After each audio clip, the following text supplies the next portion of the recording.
Biografia de Hudson Taylor. Capítulo 11. O homem mais sortudo do mundo.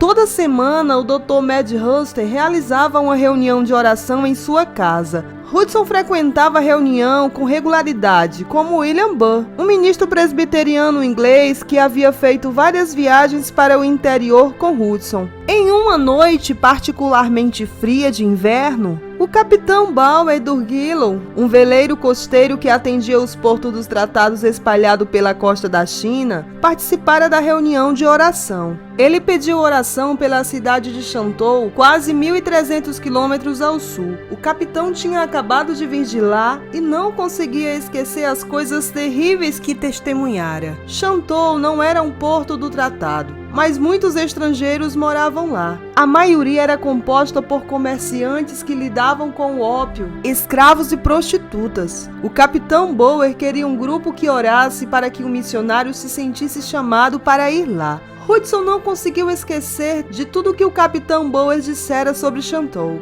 Ele estava certo de que Deus o chamava para ir lá. Havia apenas um problema. Ele e William Burr tornaram-se amigos íntimos. Hudson odiava a ideia de deixar seu amigo. Na verdade, eles se tornaram uma equipe muito eficaz, ministrando juntos. Apesar dos sentimentos pessoais, Hudson tinha que obedecer a Deus. Então ele foi informar a William a respeito da sua decisão. Quando Hudson disse que estava indo para Shantou, um grande sorriso se espalhou pelo rosto de William. Naquela mesma noite, ele contaria a Hudson exatamente o mesmo. Deus também o chamara para Shantou.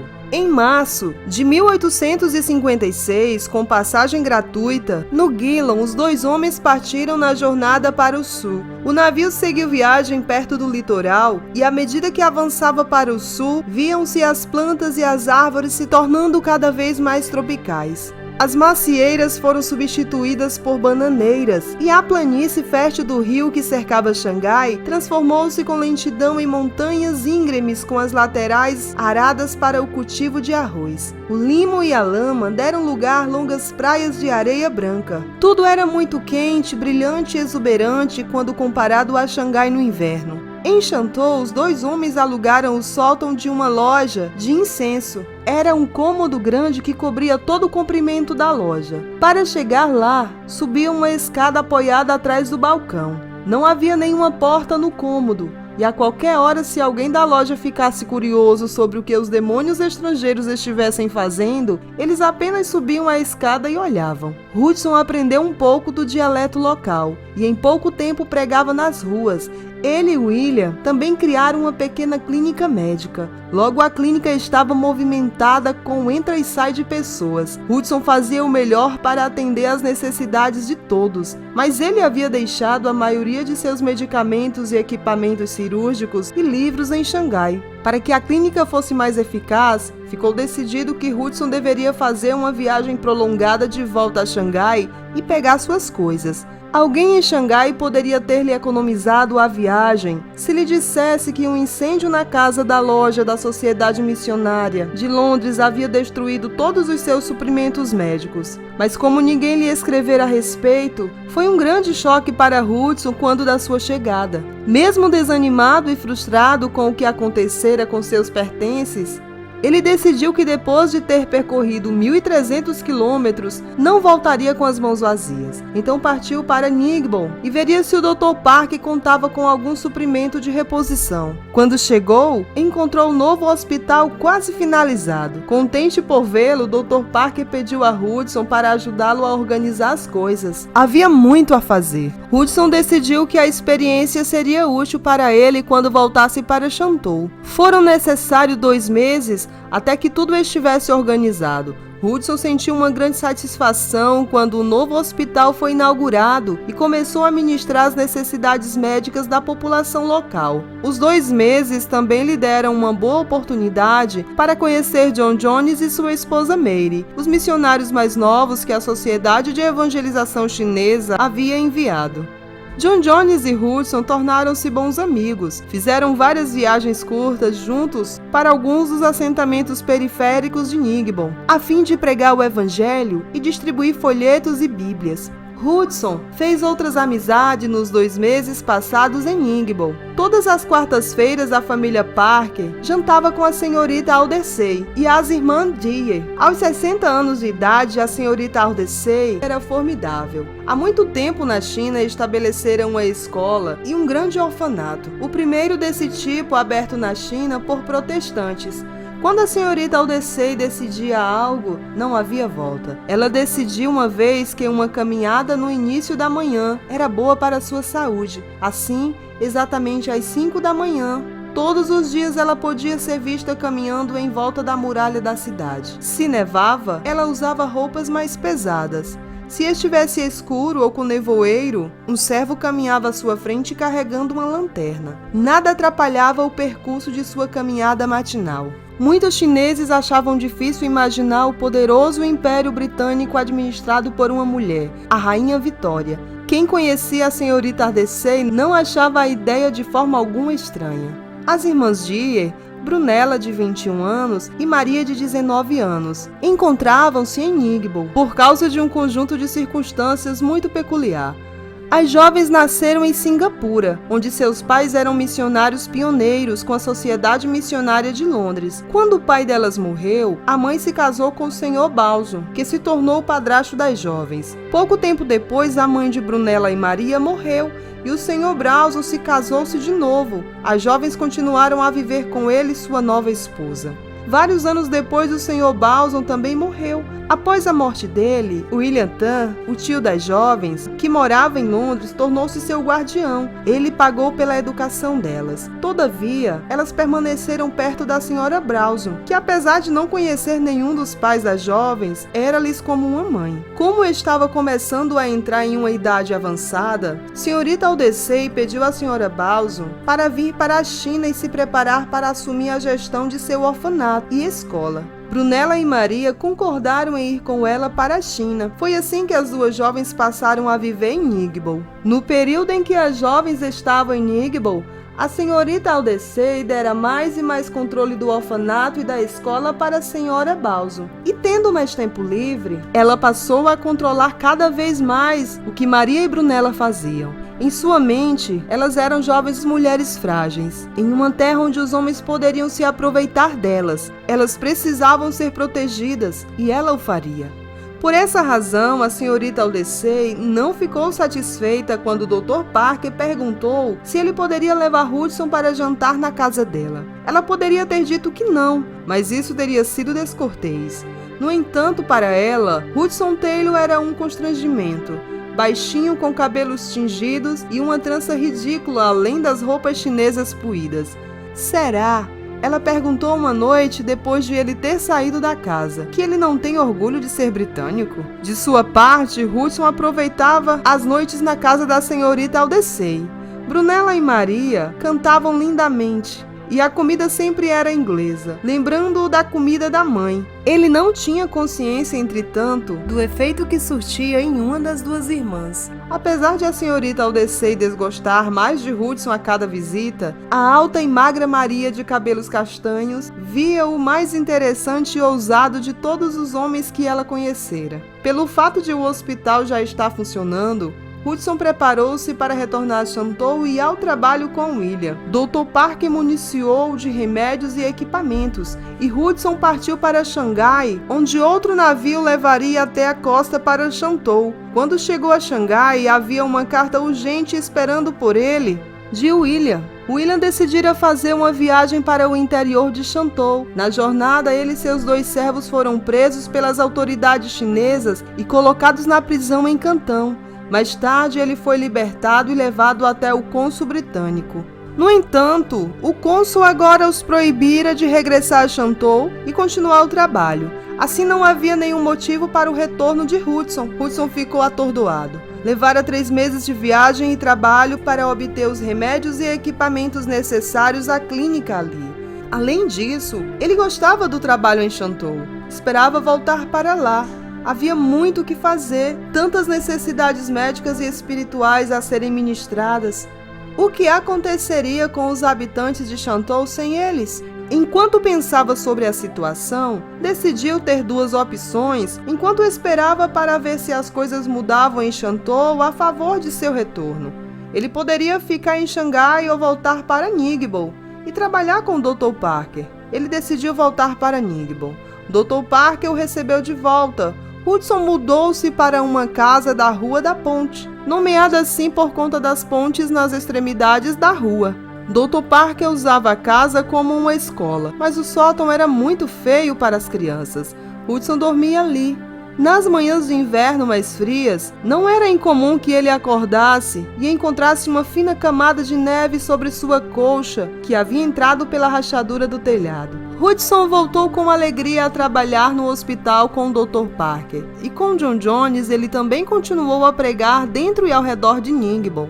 As semanas passaram rapidamente, e logo era Natal. Todos tentavam se divertir, porque no fundo da mente de todos estava o pensamento de que este poderia ser o último Natal juntos em Ningbo. Mesmo enquanto dançavam e cantavam, a ameaça de outra guerra do ópio jamais se afastava do pensamento deles. A situação mais recente começou quando o Arrow, o Flecha, que era na verdade um navio chinês com bandeira britânica, atracara e encontrou-se ópio nele. A tripulação do navio foi arrastada e presa por oficiais chineses. Os britânicos estavam furiosos. Como as autoridades chinesas se atreviam a entrar a bordo de um navio que arvorava a bandeira inglesa? Na verdade, os chineses tinham todo o direito de embarcar no navio, uma vez que o Arrow, em primeiro lugar, não tinha o direito de usar a bandeira britânica.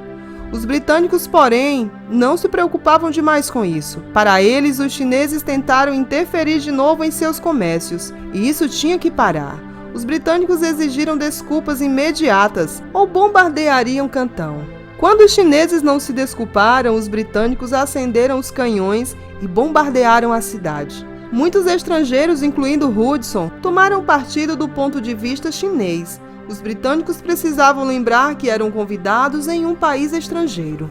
Mas para os chineses, todos os estrangeiros eram iguais. Alguns grupos chineses ainda se ofereceram para pagar uma recompensa pela cabeça de cada diabo estrangeiro trazida a eles.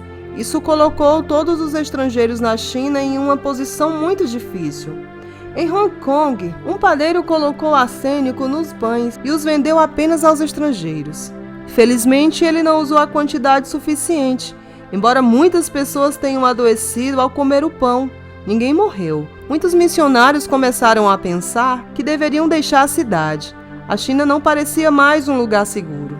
Os missionários sabiam que o ataque era mais provável quando estivessem todos reunidos. No entanto, continuavam a se encontrar para as reuniões da igreja e de oração.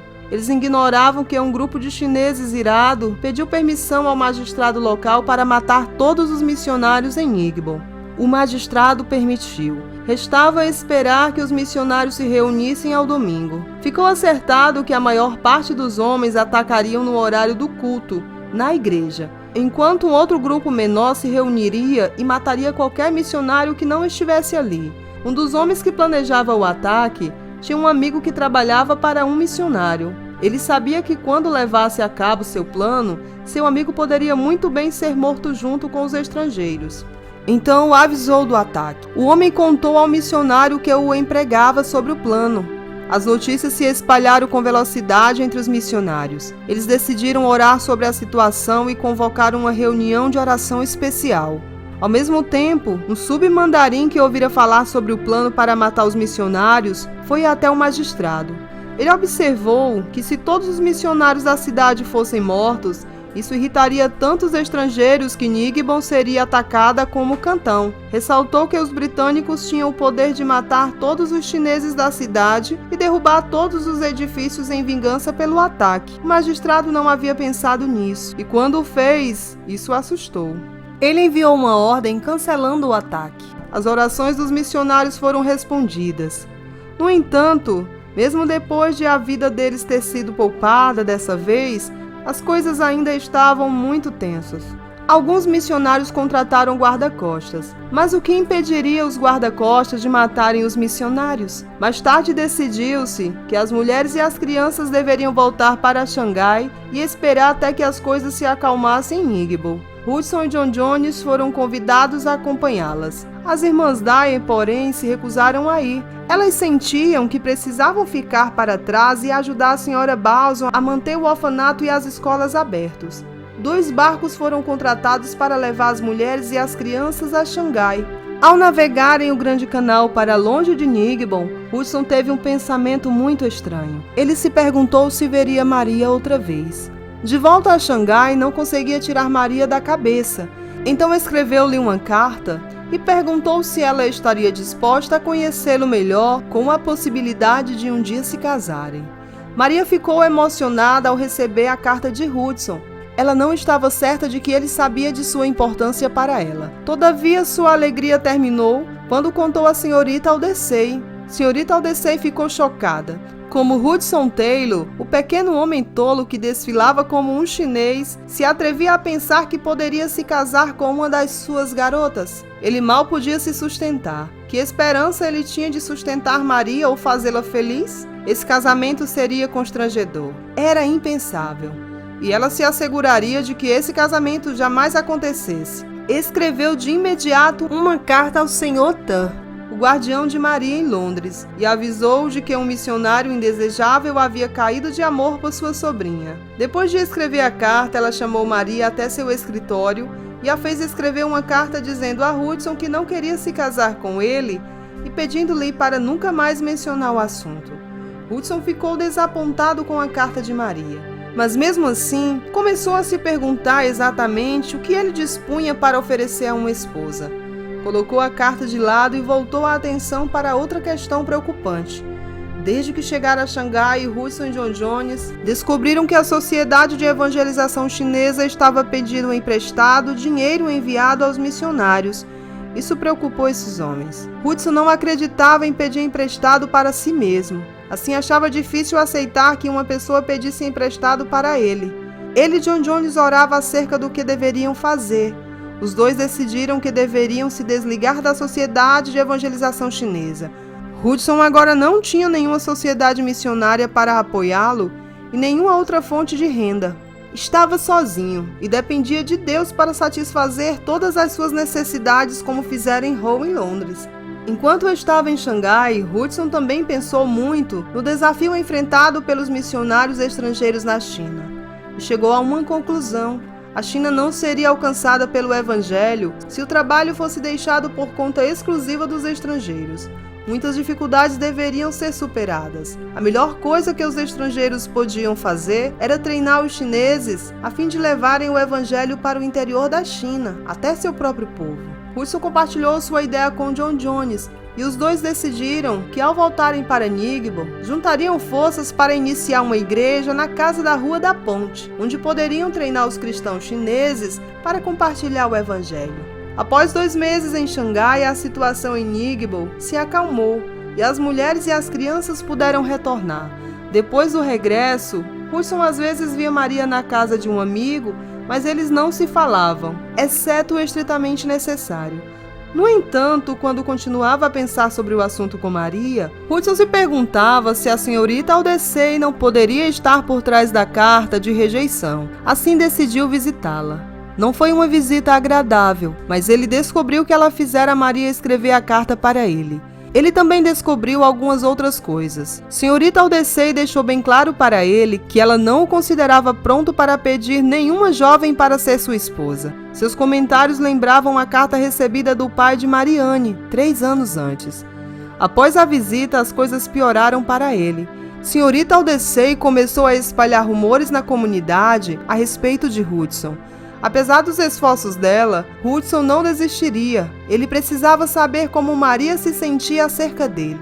A oportunidade de lhe perguntar não demorou muito para aparecer, quando houve uma reunião de oração feminina na igreja da Rua da Ponte. Hudson saiu à noite para não incomodar as mulheres. Quando voltou, percebeu que nem todas as mulheres haviam partido. Seu coração bateu mais rápido. Ele abriu a porta e com certeza Maria ainda estava lá, sentada junto à janela. A senhora Balson estava sentada a seu lado e a senhorita Aldecey já saíra. Era a chance de Hudson. Ele perguntou à senhora Balson se poderia conversar com Maria e logo os 3 estavam sozinhos em um dos quartos do andar de cima. Hudson fingiu que a Sra. Balson não estava lá enquanto dizia a Maria que a amava. Maria sorriu e assentiu com a cabeça. Ela também amava Hudson. Em poucos minutos as coisas foram resolvidas. Hudson escreveria para o Sr. Tans e pediria permissão para se casar com Maria. Quando a senhorita Aldecey descobriu que Maria e Hudson se encontraram e conversaram, ela ficou furiosa. Escreveu a Hudson uma carta grosseira, dizendo-lhe que ele deveria se envergonhar de se chamar de cristão, indo atrás de jovens cristãs missionárias que não sabiam o que estavam fazendo. No entanto, toda a sua reclamação de nada adiantou.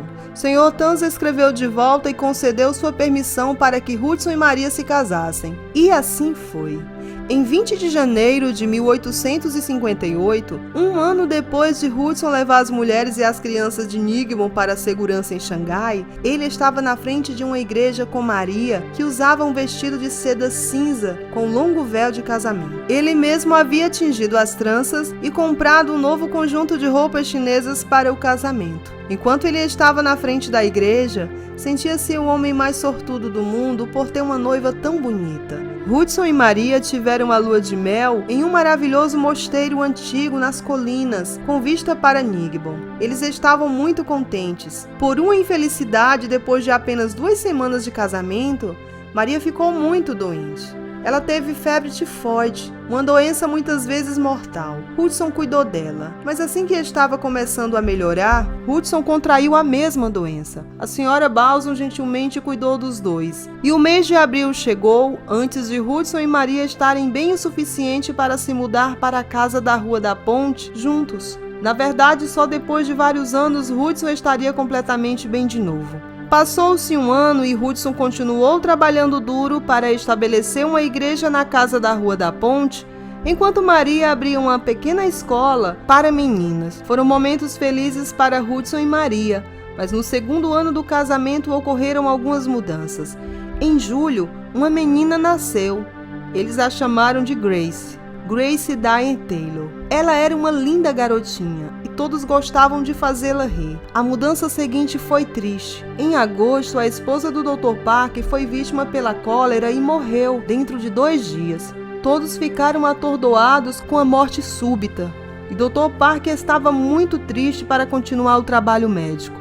Ele decidiu levar os 4 filhos de volta para a Escócia, onde seus pais poderiam ajudar a criá-los. Mas quem dirigiria o hospital que ele trabalhara tão duro para estabelecer? Não havia outro médico qualificado em Nigbo para assumi-lo. O hospital teria que fechar. E quanto ao dispensário? Logo todos os olhos recaíram sobre Hudson. Não lhe era possível mantê-lo aberto, protestou Hudson. Dr. Parker tratava pacientes estrangeiros particulares para manter o hospital e o dispensário abertos. Não sendo médico qualificado, Hudson não poderia fazer o mesmo. Ainda assim, ele concordara em considerar a opção. E ele e Maria jejuaram e oraram. Depois de vários dias, Hudson sentiu que deveria assumir não apenas o dispensário, mas também o hospital. De alguma forma, com a ajuda de Deus, eles os fariam funcionar. Dr. Parker os deixou com dinheiro suficiente para administrar o hospital por 1 mês. E então, 8 dias depois de enterrar a esposa, partiu para a Escócia. O hospital revelou-se um lugar maravilhoso para os cristãos chineses da igreja da Rua da Ponte aprenderem a servir uns aos outros.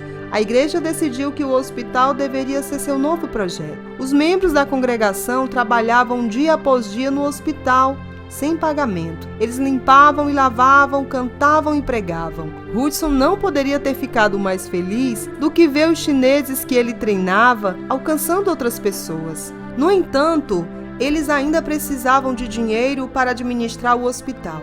Todos observavam com ansiedade enquanto o dinheiro acabava. Perguntavam-se se Hudson estava certo. Deus enviaria mais dinheiro? A situação era séria. 1 ano e meio antes, Hudson não sabia se poderia sustentar uma esposa. E agora ele tinha uma esposa, uma filha e um hospital para sustentar. Uma tarde, o cozinheiro, um novo convertido, veio dizer a Hudson que ele acabara de abrir o último saco de arroz. No mesmo momento, chegou o correio. Era uma carta de um tal Sr. Berg da Inglaterra e um cheque de 50 libras. Se Hudson precisasse de mais dinheiro, o Sr. Berg instruía em sua carta. Ele só precisava escrever e dizer o quanto mais, e o montante seria enviado para ele. Hudson leu a carta para o cozinheiro, que saiu correndo, gritando pelo corredor do hospital. Deus responde às orações. Deus responde às orações. Nos meses seguintes, houve muitas outras respostas maravilhosas à oração que permitiam ao hospital continuar cuidando das necessidades das pessoas. A igreja da Rua da Ponte também cresceu até alcançar 21 membros ativos, e havia muitas outras pessoas interessadas em saber mais sobre o Evangelho. Todas as tardes, Hudson ensinava aos novos convertidos a ler a Bíblia e seguir seus ensinamentos. No entanto, todas as tardes ele achava um pouco mais difícil manter a concentração. Apesar de não gostar de admitir a si mesmo, Hudson se tornara um homem muito doente.